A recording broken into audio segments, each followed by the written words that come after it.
A very warm welcome to the Von Alm Cocoa Talk, where we discuss futures markets, supply and demand, cocoa, chocolate, industry talks, and of course, sustainability. And today we have a very fine guest who is doing market research on the cocoa market and is giving us an outlook on it. San is back on the stage. Has been a while. How are you doing? Thank you so much, Gerald, for having me back on the show. I'm doing pretty good, thank you. Yeah, nice to see you again. And you brought us a gift, right? I guess it's cocoa beans, right? Of course, the cocoa beans. And where are they from? These are from Latin America. So the big ones. Yes, the big ones. Nice. And we've got a guest today as well, right? Yes, we have a very special guest today from Rabobank London, Mr. Andrew Rawlings. So let's hear it from Mr. Andrew. Hi, Andrew. Hi, Andrew. Hi, hope you're doing good. Maybe you can help us introduce yourself to our audience. Thanks, Gerald. It's a pleasure to be here. Thank you so much for having me on. My name's Andrew Rawlings. I'm a commodities analyst with Rabobank in London, and I focus on cocoa and cod markets. I'm here today to talk about cocoa markets, what we're seeing in the market and what we see going forward. Thank you so much, Andrew, for the wonderful introduction. So moving forward, let's take a look what's cooking in the commodity market, especially cocoa. Well, before we jump into that, let's just take a bit of a commodity market overview. There's quite a few macroeconomic trends in the market at the moment, and it's important to discuss those before we jump into what's happening in cocoa. So let's just take a look at the big picture.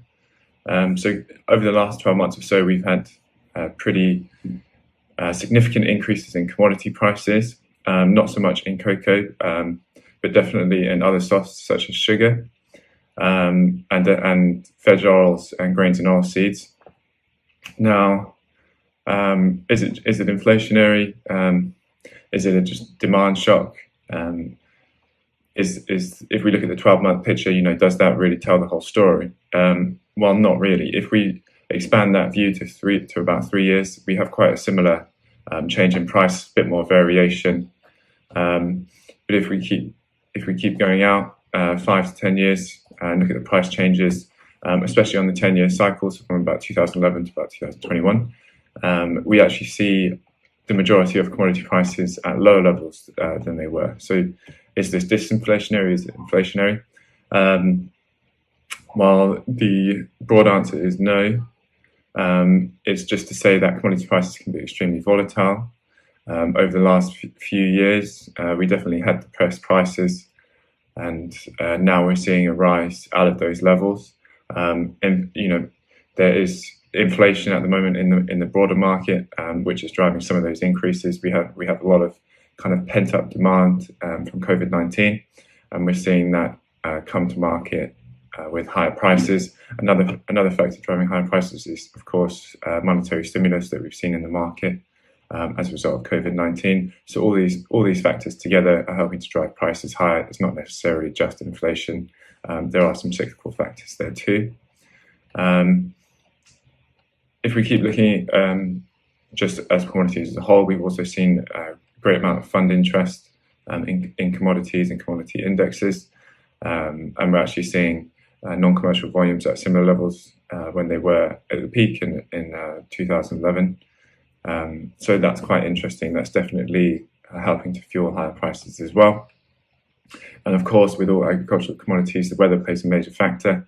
And this definitely shows some of the picture for why cocoa prices haven't seen the rises, whereas grains and oilseeds definitely have. And the main reason for this is that we had a La Nina last year, and that resulted in some very good weather for cocoa crops in West Africa, and at the same time, very bad weather for the grain and oilseed crops in the US. So that kind of partially explains some of the reason these two we've had a great price rise in grains and oilseeds, but haven't really had it in cocoa. And of course, we've higher prices aren't just associated with commodities. We're also seeing them in shipping costs as well, with disruption and delays, and that helps to fuel volatility and fuel price rises across commodities. So whole commodity market went up recently. Reasons for that, kind of a mixed bag: inflation, demand recovery, funds are back in the market as well. So, okay, I think I got it. Exactly. And cyclic, sorry, also cyclic, very Of important. course, yes. Andrew, maybe you can specifically guide us through the cocoa market. Well, we actually, over the last 12 months or so, we've actually seen some interesting price movements. Up until about December, there was quite a bit of volatility, price spikes around expiry, and then things started to cool off kind of after December, and prices have been trending quite just kind of lower as more and more of the crops came in from West Africa, and we're actually seeing a very large surplus in the market at the moment. By our own estimates, it's just kind of under 200,000 tons, and that's due to extremely good crops in Ivory Coast and Ghana as a result of mild weather, as I said earlier, due to the La Nina. We also seen differentials trade a bit lower and a bit more pressure for those countries to kind of accept lower differentials given the large supply of beans they had and the necessity to sell those beans. So it's all kind of been building and adding pressure to price. Demand was also obviously impacted from COVID-19. Although we are now seeing a recovery, we kind of expect Q2 grindings when they come out very soon to be reasonably good compared to 2019, either similar levels or a slight increase, especially for Asian markets. We do expect the Asia grind figure to show an increase from 2019 levels, which is very positive for the region, indeed, in terms of demand. Another factor affecting price is the very large stock levels we're seeing in the US. In fact, levels are back towards 2017 levels, and they would normally begin to show declines now on a kind of seasonal basis, but we're yet to kind of see that. We've seen it kind of stutter a bit around this level, above 5.5 million bags. But interestingly, it just keeps going up. So the beans keep flowing. There's still more beans to show up in the market, and we are nearing the end of the harvest, but the flows of beans do keep coming. So it's definitely been a very good year for production. Another interesting factor for cocoa prices is that funds have not been particularly interested in trading or speculating in cocoa as much as they would traditionally, with non-commercial net volumes much lower than average. This, in our minds, can be a factor on why kind of prices have trended lower. That commercial interest can help kind of lift prices, or at least keep price floor higher. So at the moment, the funds, the money managers, and the non-commercials, they're holding a small short position in New York and London cocoa, and they would normally, on average, hold a small long position. So it's all kind of been building to kind of allow prices to trend lower. At least that's the story so far. So the whole commodity market went up, but cocoa is different. So relative to the others, it hasn't seen such a price hike.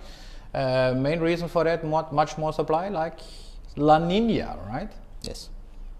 Okay, so and moving forward, what's your outlook on the price? I mean, short term, medium term, long term, any view on that?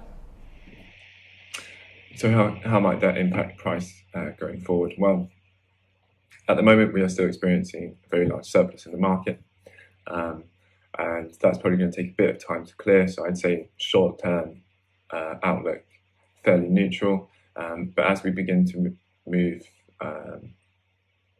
into next season, could see scope for prices to rise, and we kind of feel that risks skewed to the upside into next season. It will, of course, take a bit of time to kind of clear the surplus in the market, so our short-term outlook is fairly neutral. We are still seeing beans flow when the flow of beans would normally be much lower. So there's, the supply out of West Africa for this season does continue to surprise. So we're kind of waiting for a sign that this supply from the current season is beginning to slow or beginning to dry up. and then our attention will move towards the outlook for next season. The recovery from COVID is also a major factor. The Asia region seems to be doing very well on that side. Europe and North America do seem to be making headway with vaccine rollouts.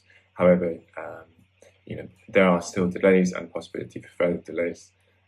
So nothing is certain. But if we take a longer term view, things do trend. If we take a long term view, we are seeing those trends kind of develop, and there seems to be a bit more upside potential, at least for the recovery in demand. So that's where our focus is lying at the moment, given that short-term events are much harder to predict. Okay, got it. Sideways in the short term, but in the medium to long term, or especially in the next cocoa season, there is some upside potential, more demand and less supply, I guess, in a nutshell. Exactly. Thank you so much, Andrew, for the wonderful insight. Yeah, thank you very much, Andrew. Thank you. It was a pleasure for us to have you here. Thanks very much, Joe. Thanks very much, Sunny. It's been a pleasure to be here. Look forward to doing another one of these talks with you again soon. Thanks very much. That's it. I think so. Yes. Cool. Yeah. Hope you guys enjoyed our show today. Please don't forget to like and subscribe. Yeah. Thank you very much for watching. Hope to see you soon again. Bye-bye.